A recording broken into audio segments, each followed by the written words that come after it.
genius and a super talent. Yes. And so it was really a wonderful pleasure to create with When should we expect this? Oh, in the fall. In the So fall. September. Okay, Yes. in September. On Yeah. NBC.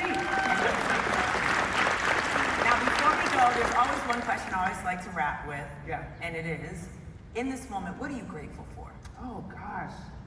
You know, I'm really grateful to be living in the fullness of myself.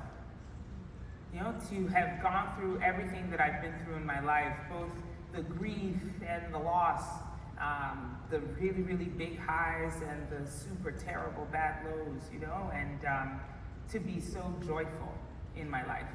You know, I learned a really big lesson when my husband passed away about urgency, and it is why I wrote my book, The Urgent Life. You know, I think sometimes people think urgency is about speed, right? You know, get it done fast, do it right now. But that's not really what urgency is. Like, you've heard the Latin phrase carpe diem, right?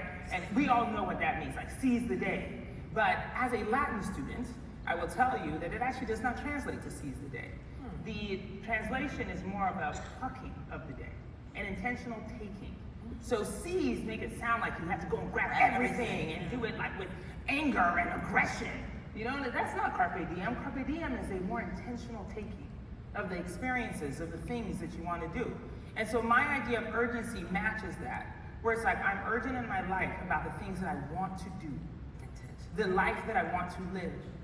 And I refuse to let anyone or anything get in the way of that, because this is my life that I'm living.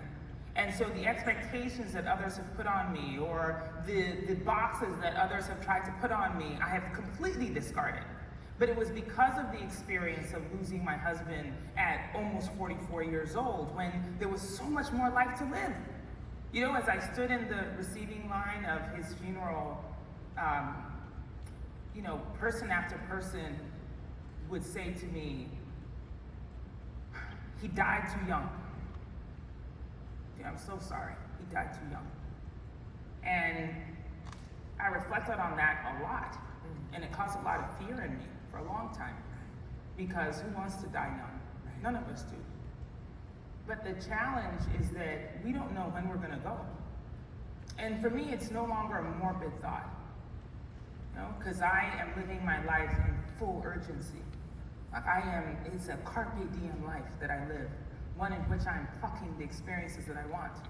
And I don't let anyone stop me from doing that. So regardless of when I go, people are gonna be like, did you see the life that she lived? That's right. That's what I want people to say about me when it's my time. Look at that. Ladies and gentlemen.